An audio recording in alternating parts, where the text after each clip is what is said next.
नमस्कार दोस्तों, मैं US Shekhawat logic number YouTube पर आपका हार्दिक स्वागत और अभिनंदन करता हूं। दोस्तों, बात कर रहे थे आज का हुआ पेपर सूचना सहायक का, और उसकी मैंने एक वीडियो बना के डाल दिया है। आपको मिल गया होगा, नहीं मिला तो एक बार देख लीजिएगा। और उसी का दूसरा वीडियो बना रहा हूँ सूचना सहायक के मैथ्स और रीजनिंग के जो प्रश्न पूछे थे 23-24% मैंने पहले वीडियो में डाल दिए, इतने परसेंट दूसरे वीडियो में डाल रहा हूँ क्योंकि 2 वीडियो इसलिए बनाने जरूरी होगी कि लंबा वीडियो हो रहा था और लंबा वीडियो में थोड़ी सी देखने में प्रॉब्लम आती है, इसलिए हमने दूसरा वीडियो दिया। दोस्तों, पेपर आसान था, टिपिकल नहीं था, लेकिन एग्जामिनर सेक्टर ने बड़ी गलतियाँ की है।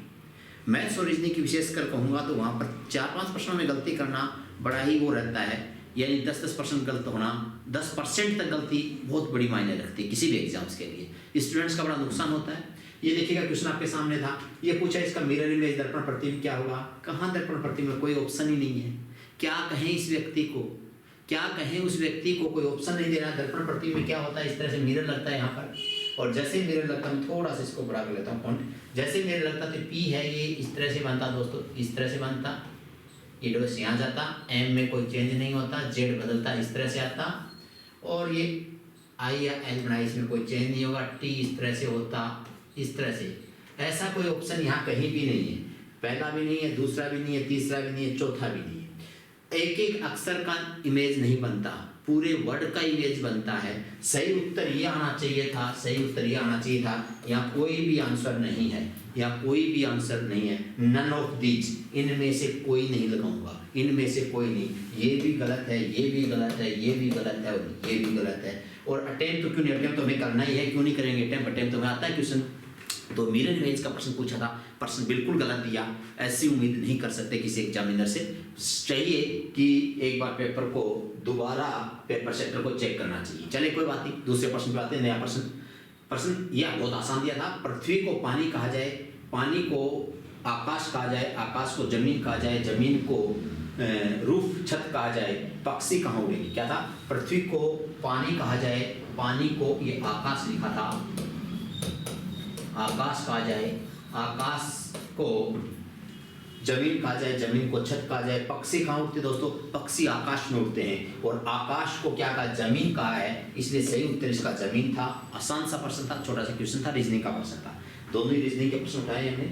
और तीसरा प्रश्न ये भी रीजनिंग का ही प्रश्न दोस्तों। ये थोड़ा सा देखने में कई बार स्टूडेंट टिपिकल है। टेम्परेचर किससे नापते हैं, थर्मामीटर से। एनालॉजी टेस्ट का प्रश्न है, ठीक है ना, एनालॉजी का प्रश्न है। थर्मामीटर से क्या नापते हैं, टेम्परेचर नापते हैं। तो तापमान किस नापते हैं ना, तो लंबाई मापक, ये बिल्कुल ठीक था। लेंथ स्केल से नापते हैं। हिंदी में मापक लिख दिया, मापक नहीं स्केल, स्केल को मापक ही बोलते हैं। स्केल जो देखते हैं ना उसको स्केल बोलते हैं। तो लेंथ किसको नापते हैं, लेंथ किससे नापते हैं, स्केल से नापते हैं। तो सही उत्तर ये मापक वाला आना चाहिए था। बहुत से लोग इसमें कंफ्यूजन हो गए, वर्ड्स को लेकर के, शब्द को समझ में कम आए लोगों को, इसलिए। अगला प्रश्न देखिएगा, ये कह रहा है कि एक कथन दिया गया है, उसके पास दो क्या दी, कार्यवाही दी, आपको बताना है कौन सी कार्यवाही यहाँ उचित है।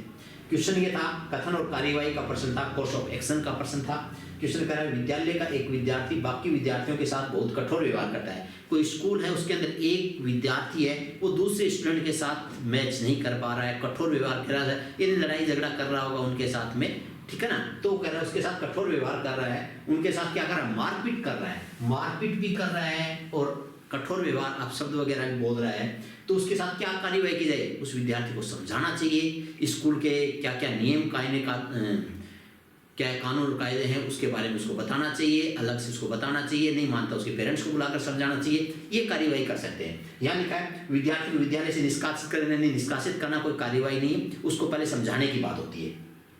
विद्यार्थी के स्कूल काउंसलर के साथ सत्र होने चाहिए ताकि विद्यार्थी को समझ में आ सके कि उनका व्यवहार में परिवर्तन लाया जा सके। बिल्कुल, काउंसलर के साथ उसको मीटिंग करवानी चाहिए कि क्या उसकी प्रॉब्लम है, उसको सॉल्व आउट करें और सही तरीके से बात करें। दूसरी कार्यवाही उचित थी, तो केवल कार्यवाही सेकंड उचित है, ओनली सेकंड कार्यवाही करेंगे, पहली कार्यवाही उचित नहीं है।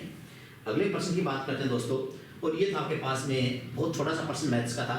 4 कमीज और 2 पैंट की कीमत कितनी है, 3000 है। 4 तो कमीज खरीदी और 2 पैंट खरीदी, टोटल कीमत ये वैसे देखा जाए तो कह सकते हैं एक इक्वेशन बनता है, समीकरण का प्रश्न है, एक घातीय समीकरण या सरल समीकरण का प्रश्न है। 4 कमीज प्लस 2 पैंट की कीमत 3000 है।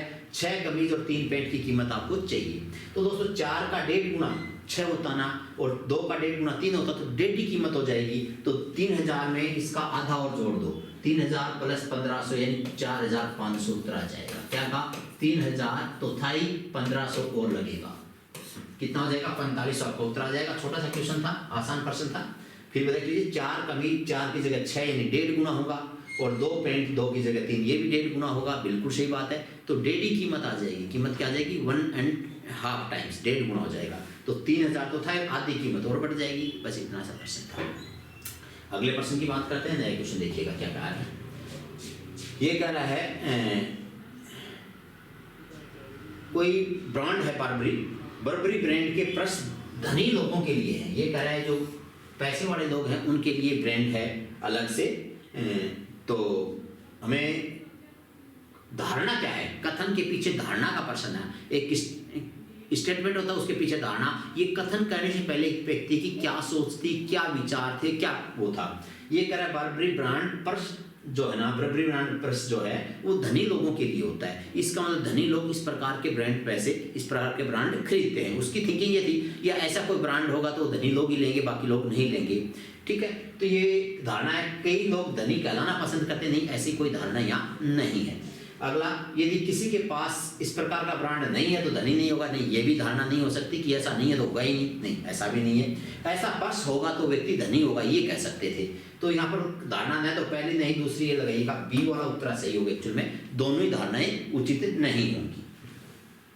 अगले प्रश्न की बात करेंगे दोस्तों। यहाँ पर 4 व्यक्ति एक पार्टी में एक दूसरे से मिलते हैं। 4 व्यक्ति हैं, एक दूसरे से मिलते हैं। मिलने के बाद एक दूसरे से हाथ मिलाते हैं। कितनी बार हाथ मिलाएंगे? बहुत ही आसान प्रश्न है। देखिएगा, एक व्यक्ति कितने से हाथ मिलाएगा? 3 से, दूसरा 2 से, और लास्ट वाला 1 से। दोनों तरीके बताता हूँ।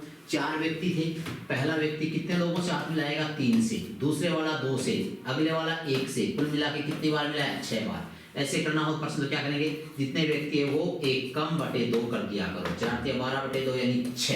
तो सही उत्तर आएगा आपका 6 से उत्तर था। 4 व्यक्ति है ना, मैं खड़ा हुआ, मैंने 3 से हाथ मिलाया, मैं चला गया क्योंकि मैंने 3 से सबसे हाथ मिला लिया।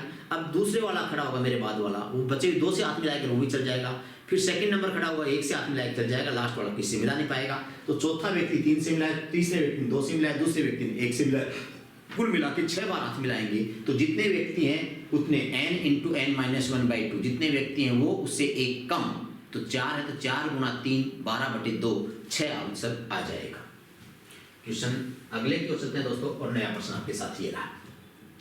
दोस्तों ये शब्दों का क्रम दे रखा है और इसके अंदर पूछा है कि मध्य में कौन सा शब्द आएगा। रीजनिंग का प्रश्न था, आसान छोटा सा प्रश्न था। नीचे दिए गए शब्द वर्णमाला के अनुसार व्यवस्थित करें उनका शब्द। तो पहले ए वाले अक्षर आते हैं दोस्तों, ए वाले, ए और बी और बी। तो सबसे पहले कौन आएगा? ए वाला आएगा। 2 ए के आएंगे, लास्ट में 2 बी के आएंगे, बीच में तीसरा नंबर भी 1 आएगा। तो तीसरा पूछा है, तो मध्य में क्या पूछा है? तब कौन सा शब्द मध्य में आएगा? बीच का पूछा, सेंटर की बात की। Which word will be come in the middle, बीच की बात कर रहा है। तो मिडल में दोस्तों AN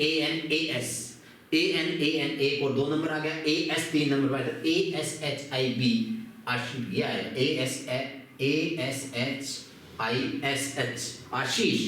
आशीष बीच में आएगा। क्या आएगा? आशीष बीच में आएगा। AN पहले आता है, N 14 होता है, S बाद में होता है। AS, तो AS बाद में आएगा। 3 नंबर पर यही रहेगा और कोई चेंज इसमें नहीं रहेगा, है ना। वैसे 1 नंबर पर ये आता ANK, 2 नंबर पर आता, 3 नंबर पर ये आता, चौथा ये होता और 5वां ये होता। तो तीसरा नंबर ही तीसरे पर रह गया, कोई चेंज करने की आवश्यकता नहीं है। नेक्स्ट क्वेश्चन की बात करेंगे दोस्तों, और ये आपके पास मैथमेटिकल ऑपरेशन का प्रश्न है। सिंबल को चेंज करना और आंसर देना है, साइन को चेंज करना है और आंसर देना है। रीजनिंग के प्रश्न भी अच्छे हैं, ऐसी बात नहीं। छोटे छोटे प्रश्न आए, हर टॉपिक को कवर करने की कोशिश की बंदे ने। क्या है? 225 डिवाइड, इससे पहले साइन चेंज करेंगे। भाग की जगह क्या लिखेंगे? भाग मीन्स प्लस है ना, भाग का अर्थ प्लस है, तो यहाँ मैं लगाऊंगा प्लस। भाग की जगह क्या लगाऊंगा? प्लस लगाऊंगा।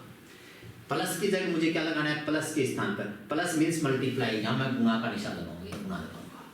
मल्टीप्लाई का अर्थ क्या है? देखो, तो ये कह रहा है गुणा का अर्थ माइनस है, मल्टीप्लाई मीन्स माइनस, तो यहाँ माइनस लगाऊंगा। माइनस का अर्थ क्या है? देन माइनस को भाग कहेंगे, तो माइनस की जगह मैं डिवाइड लगाऊंगा। एंड मल्टीप्लाई की जगह क्या लगाया दोस्तों? मैंने मल्टीप्लाई की जगह माइनस लगाया। अब इसको मैं हल करूंगा। 225 प्लस 25 × 4 100, दोस्तों यानी 225 प्लस 25 तो 100 माइनस, ये माइनस 10 में 5 का भाग दें कितना आएगा 2 माइनस 20। दोस्तों ये हो गया मेरे पास 325 माइनस 22 तो 303, तो 303 आपका उत्तर आ गया। आसान सा क्वेश्चन था, ये आपका आंसर रहा बी वाला 303। करेक्ट, क्या आंसर है 303। बहुत छोटा सा प्रश्न था। 225 प्लस, ये प्लस लगा दिया, मल्टीप्लाई 25 चौके 100 लिख दिया, माइनस लिख दिया, 10 में 5 का भाग लिख के 2 लिख दिया, माइनस में 20 लिख दिया, 22 माइनस का है, प्लस का 325 है तो 303 बन जाएगा। नए प्रश्न की बात करेंगे दोस्तों। अगला प्रश्न आपके सामने, अच्छा थोड़ा टेढ़ा लिख दिया इस बार, कोई बात नहीं। राम माला का पिता है, राम है दोस्तों, यहाँ लिख देता हूँ, ये राम कौन है? राम माला का पिता, राम माला का पिता है। इसका मतलब राम पुरुष है, माला इसकी पुत्री या पुत्र, जो कि महिला का नाम है इसलिए पुत्री मान लेते हैं। और राकेश शीला का बेटा है। विजय राम का भाई है, एक विजय है वो राम का भाई है, ये राम का एक भाई है विजय। विजय क्या है? राम का भाई है। राम का और विजय का पिता कोई एक ही है, तो राम विजय राम का भाई है। उसके बाद क्या लिखा था देखो, राकेश शीला का बेटा है, और एक चीज और थी, माला राकेश की बहन है। माला बहन है, किसकी बहन है? राकेश की, ये राकेश। तो राकेश भी राम का बेटा है और राकेश शीला का बेटा है, तो शीला कौन होगी? शीला जो है वो राम की पत्नी होगी। ये लो, राम ने शादी की, किससे शादी की? राम ने शीला से। ये आपका क्वेश्चन था, तो समझ में आया? वापस बताता हूँ, राम की बेटी कौन थी? माला, राम का भाई था विजय, राकेश कौन है? माला का भाई राकेश, और राकेश शीला का बेटा है, इसका राम का भी बेटा है। तो अब प्रश्न में पूछा ये था आपके पास, तो बताइए शीला विजय से क्या संबंध है? शीला विजय की क्या है? शीला जो विजय का भाई राम, राम की पत्नी, तो भाभी लगेगी। भाई की पत्नी क्या लगेगी? भाभी। तो शीला इसकी क्या होगी? भाभी लगेगी। शीला क्या होगी? भाभी। शीला विजय की भाभी है, भाई की पत्नी यानी भाभी है। शीला विजय की भाभी है, शीला विजय की भाभी है। क्लियर? छोटा सा प्रश्न था रिलेशन का। 2 प्रश्न है रिलेशन के इस टॉपिक में, मतलब इस एग्जाम्स में। नया प्रश्न दोस्तों बहुत अच्छा, ये ट्रिग्नोमेट्री के अंदर प्रश्न डाला है। एक नदी के किनारे पर खड़ा है, ये प्रश्न दिया। प्रश्न के बाद में पूछा है कि कथन का, क्वेश्चन को पूरा करने के लिए पहले कथन की आवश्यकता है, दूसरे की आवश्यकता, दोनों की आवश्यकता है, दोनों की आवश्यकता नहीं है। अच्छा प्रश्न आता है। ये प्रश्न आप तब कर पाते हो जब आपको टॉपिक के बारे में पूरी जानकारी हो। डेटा सफिशिएंसी की बात करते हैं ना, आंकड़ों की पर्याप्तता, क्वेश्चन को पूरा करने के लिए किस डेटा की आवश्यकता पड़ती है। राइट दोस्तों, हमारी बुक्स के अंदर टॉपिक चलता है, रीजनिंग के अंदर डाल रखा मैंने, बड़ा लंबा चौड़ा टॉपिक डाल रखा। अच्छा प्रश्न है, हर एग्जाम से प्रश्न पूछते हैं, यूपीएससी तक प्रश्न आते रहते हैं इसके। प्रश्न पूछा है, नदी किनारे खड़ा एक व्यक्ति देखता है कि एक वृक्ष द्वारा नदी के दूसरे छोर पर 60 डिग्री का कोण बनता है। किनारे से थोड़ी दूर जाने पर ज्ञात होता है कि कोण का अंतर आया है। नदी की चौड़ाई पूछिए, ये जो नदी है उसकी चौड़ाई पूछिए ना। ये नदी है, यहाँ पर 60 डिग्री का कोण था, और फिर ये कोण, तो ये नदी की चौड़ाई केवल 60 डिग्री के कोण से तो निकलने से रही। हमें क्या चाहिए? या तो ये दूरी चाहिए, ये दे रखा हो, या ये दूरी चाहिए, या कोई और कोण चाहिए। ये करा बदला हुआ कोण 30 डिग्री का, तो 30 डिग्री का कोण बदल गया। अब ये कोण इधर भी आ सकता था, इधर भी आ सकता था, तो कोण 30 डिग्री का, ये करा 30 डिग्री का कोण हो गया। लेकिन 30 डिग्री का कोण हो गया तो दूरी कितनी हुई? ये दूरी चाहिए आपको, ये दूरी चाहिए, तो इससे आंसर नहीं आएगा। जब किनारे से 40 मीटर दूर जाता तो वृक्ष दूसरे छोर से 30 डिग्री कोण बनाता है। ये करे 40 मीटर की दूर जाता 30 डिग्री कोण बनाता है, इसका मतलब दूसरी बात आपकी सही है। दूसरी बात आएगी तो इससे हमारे पास ये दूरी आ जाएगी, तो ये दूरी निकल जाएगी, तो नदी की चौड़ाई भी निकल जाएगी। तो सही आंसर क्या आएगा? केवल दूसरा। यदि कथन उत्तर सेकंड डेटा, केवल दूसरे डेटा से प्रश्न का उत्तर हो रहा है, तो केवल दूसरे की आवश्यकता, पहले की आवश्यकता नहीं है। Only second, only second. केवल दूसरे पता लग जाएगा, व्यक्ति 40 मीटर दूर जाएगा, 30 मीटर की रह जाएगी। हमें डिस्टेंस नहीं निकालनी, नदी की लंबाई चौड़ाई नहीं निकालनी, हमें क्या चाहिए? प्रश्न को पूरा करने के लिए किस डेटा की आवश्यकता है, ये प्रश्न पूछा था। नेक्स्ट प्रश्न दोस्तों आपके सामने ये कह रहा है 6 अंकों की सबसे छोटी संख्या ज्ञात करो जिसमें 201 से पूर्णतया भाग चला जाए। तो 201 का भाग देंगे 6 अंकों की संख्या से। राइट, तो एक तरीका तो ऑप्शन में जाके करें, लेकिन ऑप्शन में लंबा हो जाएगा, हम डायरेक्ट करेंगे। 6 अंकों की सबसे छोटी संख्या क्या होती है? 3 अंक, 5 अंक, 6 अंक। इसमें किसका भाग देना है? 201 का। जो शेष फल बचे वो तो घटा देना, 201 उसमें जोड़ देना। तो देखो 201 4 बार जाएगा, 5 बार ज्यादा हो जाएगा ना, 4 बार दूंगा मैं। 4 1 जा 4, 0 4 दूनी 8, दोस्तों यहाँ बच जाएगा मेरे पास 10 में 4 गया तो 6 बचेगा, यहाँ 9 बचेगा और यहाँ 1 बचेगा और मैं 1 0 उतार लूँगा। अब 8 दूनी 16, 9 दूनी 18, 9 बार करूँगा, 9 1 जा 9 आएगा, 0 आएगा, 9 दूनी 18 आएगा। फिर संख्या बचेगी मेरे पास 1 बचेगा, यहाँ 5 बचेगा यहाँ पर और यहाँ क्या बचेगा 1 फिर बच जाएगा। मैं फिर 1 0 उतार दूंगा, फिर मैं संख्या जाएगा 7 बार भाग दूंगा 7 टाइम्स, 8 बार चल जाएगा, ज़्यादा हो जाएगा 8 बार, है ना। तो 8 9 दूनी 18 हो गया ना, चलिएगा 7 बार दिया दोस्तों, 7 1 जा 7, क्या बचेगा 0 और 7 दूनी 14, मेरे पास बच गया दोस्तों 103। अब मुझे 103 तो इसमें से घटाना 201 जोड़ना है, क्या करना है इसमें 103 घटाना है, 1 0 0 0 0 0 माइनस 103 प्लस 201। दोस्तों 98 जुड़ेगा, 103 घटेगा 298 जुड़ेगा तो 1001098।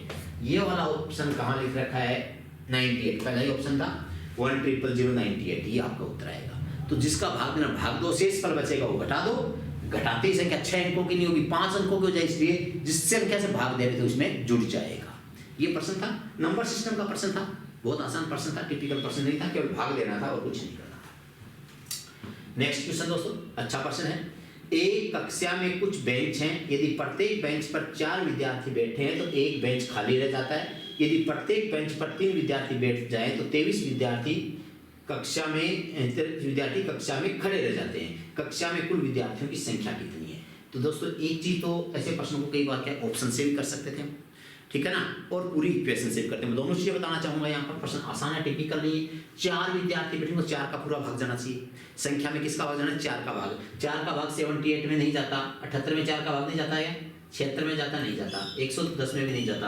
अब आपके पास 2 ऑप्शन बचे हैं, इनमें तो 104 का भाग नहीं जाता, ये तो हो नहीं सकता क्योंकि 4 बैठते हैं तो बेंच बच रही, इसका मतलब 4 बराबर विद्यार्थी हैं, तो संख्या में 4 का भाग जाना चाहिए। यहाँ देखो 12 में 12 चौके 48, यहाँ भी 4 का भाग जाता है, यहाँ भी 4 का भाग जाता है। यदि मैं यहाँ 4 का भाग दूँ, मैं कहूँ 12 चौके 48, तो 12 बेंच पर बैठ गए लोग, एक बेंच बैठ गई 13 बेंच होगी, 3 बैठा 13 तिया 39, 13 तिया 39, तो 23 नहीं बचते। 39 के बाद तो कितना बचता 9 विद्यार्थी बचते, जब विद्यार्थी 23 बचना चाहिए, तो इसका उत्तर गलत है।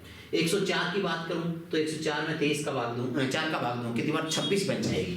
104 में मैंने भाग दे दिए, 104 में मैं भाग दिया 4 का, कितनी बार गया 26 और 1 27, एक बेंच बच गई थी, 26 प्लस 1 27 बेंच है, और 27 बेंच में 3 बैठे, कितने बैठे 27 बेंच में प्रत्येक में 3 बैठे हैं तो 23 विद्यार्थी बच जाएंगे। 27 81 प्लस 23 104, बिल्कुल सही उत्तर था दोस्तों, 104 आपका करेक्ट उत्तर था। एक तरीका तो ये।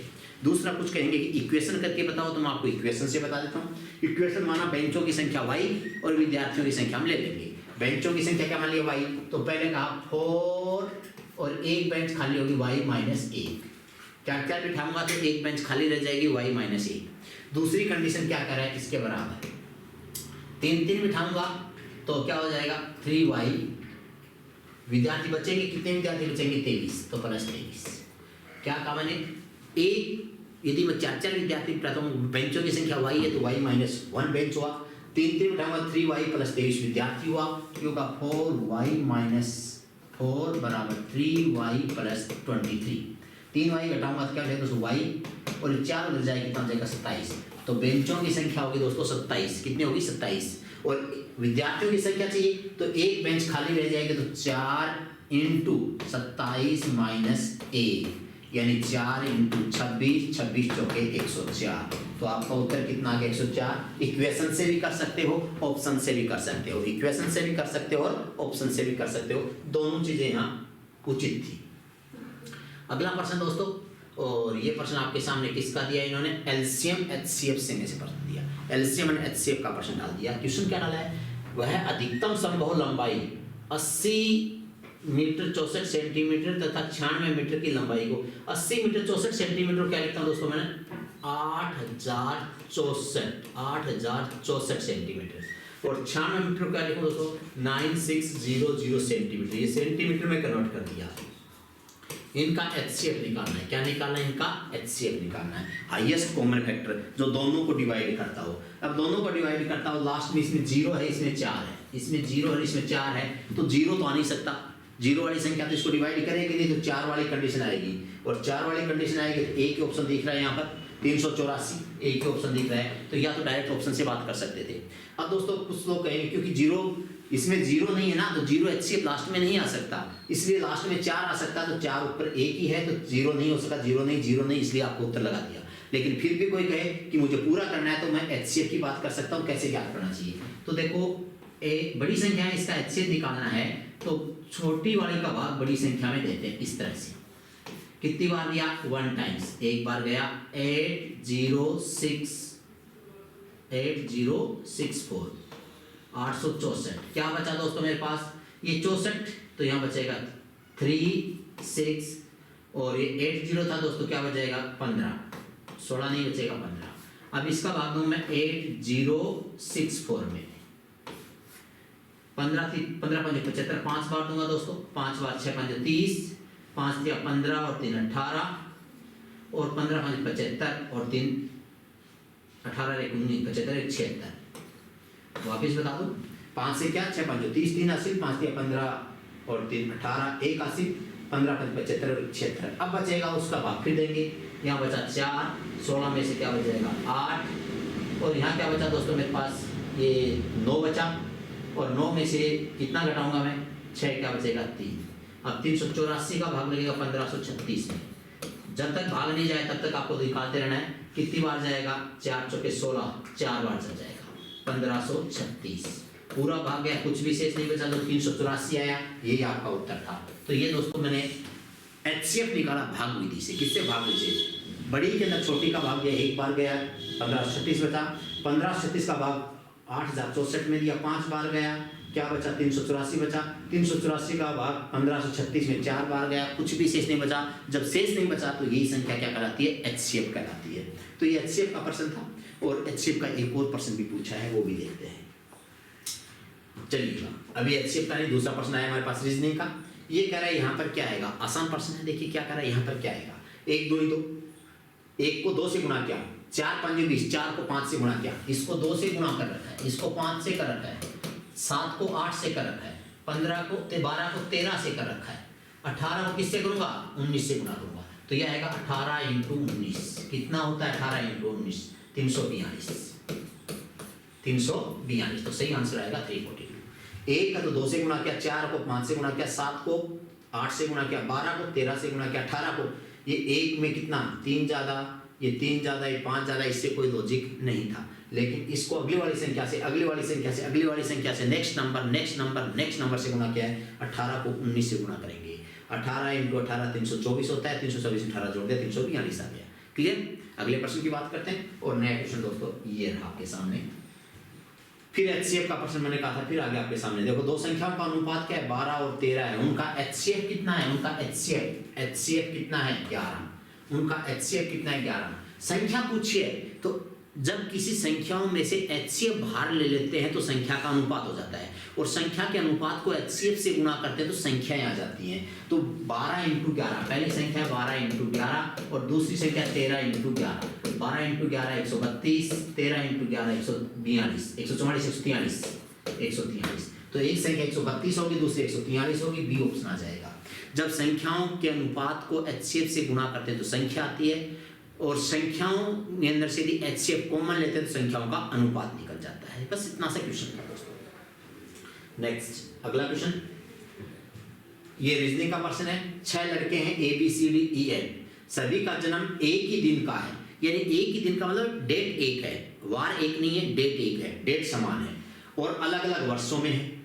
6 दोस्त हैं ABCDEF, और लगातार वर्षों में वो पैदा हुए हैं, है ना, एक ही तारीख को पैदा हुए हैं, वर्ष अलग अलग है ना, जन्म का वर्ष अलग अलग है। A C से बड़ा है, A पहले पैदा हुआ, बाद में पैदा कौन हुआ? C। B D और E से बड़ा है, B बड़ा है, किससे बड़ा है? B D से और E से, दोनों से ही बड़ा है। अगला है F D से 2 वर्ष बड़ा है, F कितना बड़ा है? D से बड़ा है, 2 साल बड़ा। तो F और 1 वर्ष छोड़ने के बाद क्या आएगा? D, 2 साल का अंतर आएगा ना, F के बाद 1 छोड़कर D आ जाएगा। ए या तो 52 में पैदा हुआ या 53 में पैदा हुआ। सबसे बड़ा सदस्य 1950 में पैदा हुआ, है ना, और F समूह में सबसे बड़ा है, F सबसे बड़ा, तो F 1950 में पैदा हुआ, F सबसे बड़ा है 1950 में पैदा हुआ। ये 2 साल बाद पैदा हो तो 1952 में पैदा होगा। एफ कब पैदा हुआ? सबसे बड़ा है 1950 में। डी 2 साल छोटा है तो 1952 में, राइट। और फिर क्या करा है, ए जो है वो 52 में या 53, तो 52 में डी आ गया, तो ए कब आएगा? 53 में आ जाएगा। ए आएगा 1953 में, ये आएगा 1953 में। ए किससे बड़ा है? सी से बड़ा है, तो सी इसके बाद आएगा, सी बाद में आएगा। और क्या दे रखा है? बी बड़ा है डी और ई से, तो बी डी से बड़ा है तो ये बी आएगा। तो बी कब आएगा? 1951 में आएगा। और सी और डी बच गया, तो सी और डी का ये नहीं पता कौन बड़ा कौन छोटा, तो एक तो 1953 में आएगा, तो एक तो 1954 में आएगा और एक 1955 में आएगा। अब इनमें से ये नहीं पता कौन बड़ा है कौन छोटा है। प्रश्न में क्या पूछा वो देखते हैं। ऑप्शन ए का जन्म 1952 में हुआ, नहीं। डी का जन्म हुआ 1952 में। डी का जन्म 1951 में हुआ, नहीं। डी 1952 में पैदा हुआ था। बी का जन्म 1951 हुआ, बी का जन्म 1951 में हुआ, ये बात आपकी सही थी। सी का जन्म 54 में हुआ, सी का जन्म 54 में हुआ है, 55 में हुआ, कंफर्म नहीं है। सी का जन्म ई नहीं है, ई करें इसको, डी तो आ गया था ई। सी और ई के बारे में पता नहीं है। सी 54 में पैदा हुआ है, ई 54 में पैदा हुआ है, इसी कोई जानकारी नहीं है। तो सही आंसर क्या लगाएंगे आप? 1951 में कौन पैदा हुआ? बी, ये आपका करेक्ट उत्तर था। सी और ई के बारे में जानकारी नहीं थी। क्वेश्चन अगले की बात करते हैं। 19 के बाद 20वां क्वेश्चन क्या करें दोस्तों? 20 अक्टूबर को सप्ताह का कौन सा दिन था? 20 अक्टूबर को सप्ताह का कौन सा दिन था? अब ये चीज याद करने के लिए 2 ऑप्शन दे रखे हैं, आपको बताना है पहले से उत्तर निकलेगा दूसरे से निकलेगा। पहला क्या है? इस माह का पहला रविवार 1 अक्टूबर को, 1 अक्टूबर को रविवार है, फर्स्ट संडे। तो 20 अक्टूबर को क्या हो जाएगा? फ्राइडे। 1 को संडे है, दूसरा संडे कब आएगा? 1 और 7 8 को संडे आएगा। 1 वाला कब आता है दोस्तों? 8 को आता है। 8 7 15, 15 और 7 22, ये सारे संडे हैं। संडे संडे संडे और संडे। 22 को संडे है तो 20 को क्या होगा? फ्राइडे। तो पहले से तो उत्तर आ गया। दी गई तिथि का वर्ष 2023 है भाई साहब, 2023 का, तो 20 अक्टूबर 2023 का ज्ञात कर सकते हैं। 20 अक्टूबर 2023 का बार ज्ञात कर सकते थे, फ्राइडे आएगा। क्या आएगा? फ्राइडे। तो दोनों से अलग अलग दिख रहा है। आंसर क्या था? या तो फर्स्ट या सेकंड। क्या आना चाहिए था? या तो फर्स्ट या सेकंड, या तो फर्स्ट या सेकंड ऑप्शन आना चाहिए था। देखो क्या लिखा? पर्सन केवल सेकंड से नहीं, पर्सन का उत्तर देने के लिए कथन फर्स्ट व सेकंड, फर्स्ट व सेकंड नहीं, नहीं दोनों नहीं चाहिए। कथन उत्तर देने के दोनों ही नहीं, गलत, पर्याप्त नहीं है, बिल्कुल गलत। केवल फर्स्ट नहीं, अनुत्तरित नहीं। दोस्तों इसका उत्तर नहीं आया एग्जाम्स में। एग्जामिनर को क्या लिखना चाहिए था? या तो लिखना चाहिए था फर्स्ट और सेकंड, या तो फर्स्ट या सेकंड, और नहीं या तो फर्स्ट या सेकंड ऑप्शन आना चाहिए था। चारों ही ऑप्शंस में ये नहीं दिया। इस प्रश्न के भी बोनस नंबर मिलेंगे, इस क्वेश्चन के भी बोनस नंबर मिलेंगे। पहले भी थोड़ी देर पहले मैं बताया था बोनस नंबर वाला क्वेश्चन, एक आपका क्या कौन सा था जिसमें दर्पण प्रतिबिंब था, वो बोनस वाला था। एक फिर बोनस वाला आपके सामने रीजनिंग का प्रश्न। दोनों से उत्तर निकलता है, पहले से भी निकलता है, दूसरे से भी निकलता है। तो क्या लगाएंगे? या तो पहला या दूसरा, या तो पहला या दूसरा, ये आपका उत्तर आना चाहिए था। ये एग्जामिनर को सोचने की बात थी। क्यों उत्तर गलत लगाया मैं इसके बारे में नहीं कह सकता, क्यों प्रश्न गलत लगाया ये कह सकता हूँ। प्रश्न क्यों गलत लगाया वो उसकी मर्जी है। प्रश्न इसलिए गलत लगाया कि प्रश्न को वापस चेक नहीं किया गया। तो इस पर निश्चित रूप से स्टूडेंट्स को बोलना चाहिए, दावा भी करना चाहिए कि प्रश्न पेपर देते हैं तो एक पर्सन को ही हटाने का मतलब ये नहीं कि विद्यार्थी का रिजल्ट अच्छा हो जाता है। हो सकता है वो टॉपिक उसको अच्छा से आता हो और वो पर्सन सही कर रहा हो, उसका रिजल्ट खराब भी हो सकता है ना। तो कोशिश ये रहनी चाहिए कि कोई भी पर्सन एग्जाम में गलत नहीं होना चाहिए। प्रश्न ये क्या है? कौन सी संख्या सभी ज्यामितीय चित्रों में दर्शाई? दोस्तों 4 दिख रहा है आपके सामने, ये जो 4 दिख रहा है ना, ये जो 4 दिख रहा है सबके अंदर दिख रहा है, तो कुछ दिक्कत ही नहीं थी। आसान सा प्रश्न था, वेन डायग्राम का प्रश्न था, वेन आकृति का प्रश्न था, है ना। छोटा सा क्वेश्चन था, बड़ा प्रश्न नहीं था। अगले प्रश्न की बात करते हैं। ये छोटा सा प्रश्न आयु का दिया है, एज का दिया है। राशि सुनीता से दुगनी उम्र की है।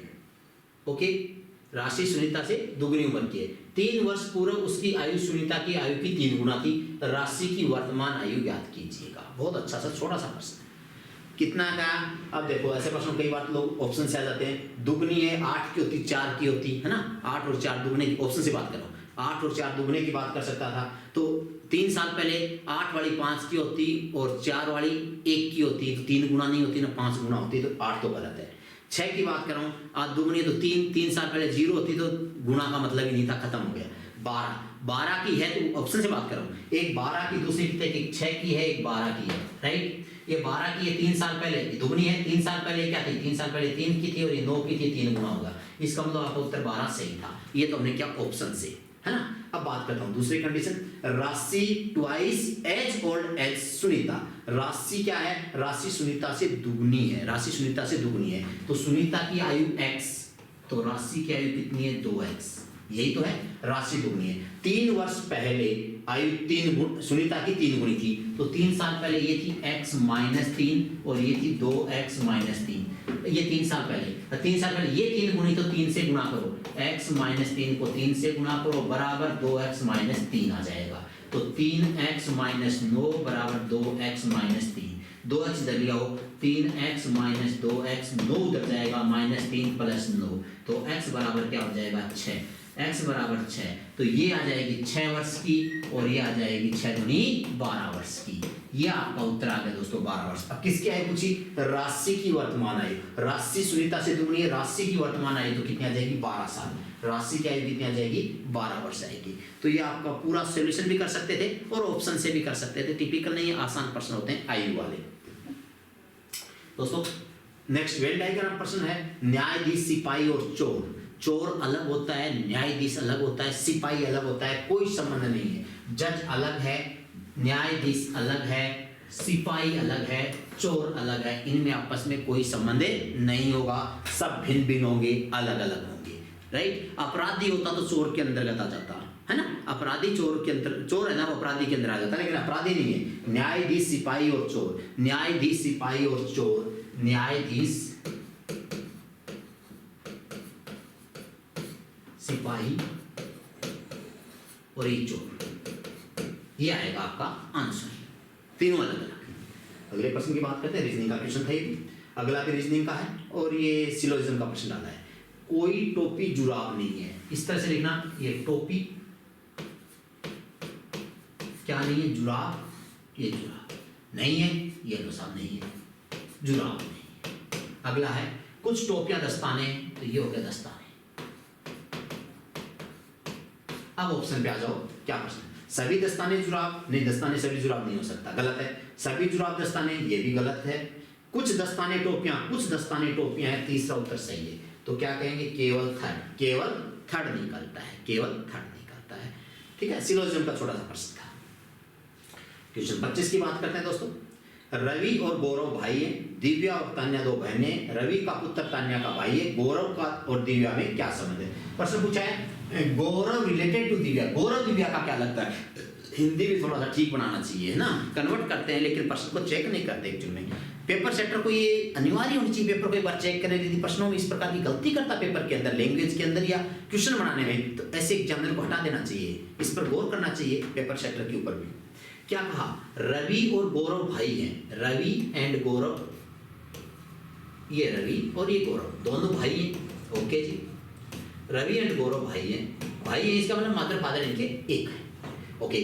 दिव्या तान्या बहन है, इसको छोड़ो, रवि का पुत्र तान्या का भाई, ये रवि है, इसका एक बेटा है, और किसका भाई है, तान्या का भाई है, ये तान्या, और तान्या किसकी बहन है, तान्या किसकी बहन है, तान्या और दिव्या, ये दिव्या, इसका मतलब दिव्या तान्या और ये दोनों की दोनों किसकी लड़कियां हैं, रवि की लड़कियां हैं। प्रश्न में पूछा था गौरव और दिव्या का क्या संबंध, नहीं गौरव का दिव्या से क्या संबंध है, लैंग्वेज ठीक करें, इंग्लिश से हिंदी कन्वर्ट करते हो, लेकिन गूगल से कन्वर्ट करने से पेपर सेट नहीं होता दोस्तों।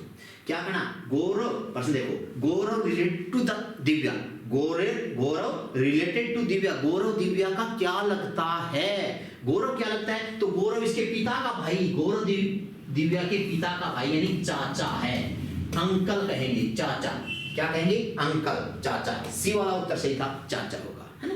तो ठीक करें, यहाँ पर भी थोड़ा सा लैंग्वेज में थोड़ी सी गड़बड़ थी, लास्ट में हिंदी में, इंग्लिश वाला ठीक है, कोई दिक्कत नहीं, प्रश्न को सही मानेंगे हम, गलत नहीं मानेंगे। अगला क्वेश्चन देखो, फिर आ गया हमारे पास डेटा, ठीक है ना, आंकड़े की बात कर रहे थे, तो क्या पूछा है, वापिस से प्रश्न पूछा है, हम इसको मैट्रिक्स के अंदर भी डालते हैं, हमारी बुक आती है रीजनिंग यूएस शेखावत वाली, उसमें हमने इसको मैट्रिक्स के नाम से डाल रखा है ना, डेटा की बात करी तो यहाँ अंकों की पूर्ति करनी है ना। क्या करा है, 3 1 जा 3 1 टाइम्स, 3 2 जा 6 3 2 जा 6 2 टाइम्स, 6 दिया 18 3 गुना, 18 चौके 72, 4 गुना 72 इंटू 5 गुना 5 गुना, यहां से यहां करो कितना गुना 6 टाइम्स, कितने गुना दोस्तों 6 गुना। जब 6 से गुना करेंगे तो 36 या 216 होता है, 216 होता है, जीरो लगा दूंगा तो 2160 आपका उत्तर था, बी वाला ऑप्शन था। और ये इसका 7 गुना, बिल्कुल ये प्रश्न हाल ही में किसी दूसरे एग्जाम से भी देखने को एक बार मिला था, रिवाइज क्वेश्चन है, पीछे के एग्जाम में आ चुका रिवाइज क्वेश्चन हुआ है। पुराना पेपर जरूर देखिएगा जब भी आप एग्जाम दे रहे हो। अगले प्रश्न की बात करेंगे दोस्तों एक और, ये प्रश्न फिर गलत कर दिया इन्होंने गणित का, ये फिर गलत कर दिया। मैं कह रहा हूँ पता नहीं एग्जामिनर क्या खाकर पेपर बना रहा था। क्या था दोस्तों 15 इंटू 90, 90 इंटू 15, 15 में कितना होता है 135, 1350 माइनस 12 इंटू 20 भाग 2, भाग 2 नहीं भाग 1/2, यहाँ भाग 2 करना चाहिए था इस आदमी को, गलती की है। क्या गलती की है, ये भाग 1/2 नहीं भाग 2 करना चाहिए था, ये गलती की है। और यहाँ भी भाग 1/2 नहीं भाग 2 करना चाहिए था, ये गलती की है एग्जामिनर ने। चैलेंज कर देना, नंबर मिल जाएगा, कोई दिक्कत वाली बात नहीं है। जब मैं भाग 2 करूंगा तो यहाँ पर इसमें 2 से क्या करें, भाग 2 करते हैं गुना डबल हो जाता है, भाग 2 करते हैं तो गुना में जाती है संख्या ऊपर, तो गुना जाएगा 20 दूनी 40, 12 चौके 48, 480 बन जाएगा। क्या बन जाएगा 480 बन जाएगा। यहाँ फिर मैंने कहा देखो 856, 560 हो गया, और 11 5 55 प्लस 55 हो गया, और फिर भाग 1/2 कर रखा, भाग 1/2 को मैं गुना 2 लगा सकता हूँ, भाग 1/2 का मतलब गुना 2 बन जाता है, राइट। तो इसमें से 480 घटा देता हूँ तो 12 में से 450 तो घट गया, 12 300 900 800, 800 क्या बचेगा 270, 0 15 में से 8 गया 7, और 12 में से 4 8, और नीचे बचा 615, और गुना में 2। नहीं है दोस्तों, कोई ऑप्शन ही नहीं है, कोई ऑप्शन ही नहीं है। क्या गलती कर रखी थी, मुझे पता गलती क्या कर रखी थी मैंने, या तो यहाँ गुना लगाता दोनों जगह, या तो यहाँ गुना लगाता दोनों जगह, और भाग लगा रहा था ना तो 1/2 नहीं 2 लिखना था, भाग 2 लिखता, भाग 2 लिखता, या गुना 1/2 लिखता, तब जाके उत्तर आता। अब ये प्रश्न गलत है, ये प्रश्न गलत है, कोई उत्तर सही नहीं है, कोई उत्तर सही नहीं है, बोनस ले लेना भले, कोई दिक्कत वाली बात नहीं है, राइट। अगले और प्रश्न की देखते हैं, और एक प्रश्न और था इस टॉपिक का, ये देखिए ये आसान सा प्रश्न था, रीजनिंग का प्रश्न, बहुत ही आसान क्वेश्चन। क्या दिया देखिएगा, हिंदी और इंग्लिश दोनों लिख रखा है, और किसी कूट भाषा के अंदर ये लिखा है, तो कहाँ से उठाए देखो, TATSO, TATS, ये देखो TATS, ये रहा दोस्तों TATS, OI को IO बना दिया, और YRAN उल्टा देखो YRAN, ये रहा। तो पहले 4 अक्षर पलटे हैं, फिर बीच के 2 पलटे हैं, लास्ट के 4 पलटे हैं। तो स्टार्टिंग की 4 अक्षर को पलटेगा, बीच वाले 2 अक्षर को पलटेगा, लास्ट वाले 4 अक्षर को पलटेगा। तो पहले क्या आएगा ABDA, ABDA सही है, ABDA यहाँ तक तो ठीक था। फिर NT चेंज नहीं हुआ, इसका मतलब NT चेंज नहीं हुआ तो ये गलत होगा, ये दूसरे वाला गलत हो गया। तीसरे वाला DAV नहीं, ABDA होता तो D नहीं हो सकता, ये गलत है, ABDA ये सही हो गया। लास्ट वाला देखते हैं SEGA, ये ठीक करेंगे, SEGA क्या होना चाहिए था SEGA, और लिखने में गलती हुई है SEGA, क्या था दोस्तों SEGA, और यहाँ बीच में T और N, क्या था T और N, ये लिखने में गलती की मैंने, कोई दिक्कत नहीं, सही था। ये पहले 4 को पलटा है, फिर 2 को पलटा है, फिर 4 को पलटा है, 4 को पलटा, 2 को पलटा, 4 को पलटा, 4 को 2 को 4 को, इसको चेंज किया है, और कुछ भी चेंज नहीं करना था क्वेश्चन में, आप चेक कर सकते थे, और कोई प्रश्न में ऐसी कोई प्रॉब्लम थी नहीं, TN बन जाता है ये, और ये आपका क्वेश्चन था, D वाला उत्तर सही था। क्या उत्तर सही था, D वाला आंसर सही था। तो दोस्तों ये था आपका पेपर सूचना सहायक का, आपने देखा, कैसा लगा कमेंट जरूर करिएगा, और बताइएगा आपका सॉल्यूशन कैसा लगा वो भी बताइएगा। प्रश्नों की गलती कर रहे हैं इसके ऊपर जरूर एक बार रिट दायर करिएगा। कई क्वेश्चन गलत हैं, आप सॉल्यूशन करके बता सकते हैं, एग्जामिनर को दिखा सकते हैं, कोर्ट के अंदर भी जा सकते हैं, कोई दिक्कत वाली बात नहीं है। रीजनिंग और मैथ्स के प्रश्न को हम चैलेंज आसानी से कर सकते हैं, बाकी प्रश्नों को चैलेंज करने में थोड़ी सी दिक्कत आ जाती है कई बार। तो दोस्तों ये आपके प्रश्न आपको समझ में आया होगा, और भी एग्जाम्स के जो प्रश्न होंगे उनको मैं बार बार आपको साथ साथ देता रहूँगा। हमारे यूट्यूब चैनल लॉजिक नंबर को जरूर सब्सक्राइब करें, लाइक करें और शेयर करें। इस टॉपिक को मैंने यानी सूचना सहायक के पेपर को मैंने 2 भागों में डिवाइड कर दिया, पार्ट 1 और पार्ट 2 के रूप में, तो दोनों भाग जरूर देखिएगा। थैंक यू दोस्तों, जय हिंद, जय भारत।